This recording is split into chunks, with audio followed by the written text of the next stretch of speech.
আজ সকালবেলা ঘুম থেকে উঠতে দেরি হওয়ার কারণে তাড়াহুড়া করে একটু ছাতুর শরবত খেয়ে স্নান করে রেডি হয়েই বেরিয়ে পড়েছি। ভাত খাওয়ার সময় না পাওয়ায় টিফিন বক্সে করে নিয়ে নিয়েছি। আর আমার যে একার আজ লেট হয়েছে তা না, আমার বোনেরও আজ লেট হয়ে গেছে। ও না হলে প্রত্যেক দিন আমার থেকেও 5 মিনিট আগেই বেরিয়ে যায়। দেন তাড়াতাড়ি করে অটো ধরে নিয়েছি, আর যা হোক আজকে যাওয়ার সময় বৃষ্টি পড়ছিল না। দেন গিয়ে ক্লাস করে টিফিন টাইমে যে ভাতটা নিয়ে গেছিলাম ওটাই খেয়ে নিলাম।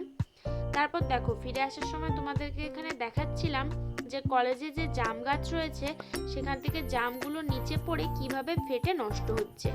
ভাবছি একদিন তুলে নিয়ে আসবো, কিন্তু এমন ফেটে গেছে ওগুলো পুড়িয়েও আনা যাবে না, গাছ থেকে ডাইরেক্ট পারলে তবে আনা যাবে। এসে চপ দিয়ে একটুখানি মুড়ি খেয়ে নিলাম। দেন শুয়ে পড়েছিলাম। উঠে প্রতিদিনের মতো এখানে প্র্যাকটিক্যাল লিখতে বসেছি। আর আজকের প্র্যাকটিক্যালটায় আমার গ্রাফও করাচ্ছিল। তো সব কিছু ওসব সন্ধেবেলা ধরে করলাম, তারপর একটু পড়তেও বসেছিলাম। দেন রাত্রেবেলা আজ দিয়েছে পরোটা, সুজি আর পটলের তরকারি।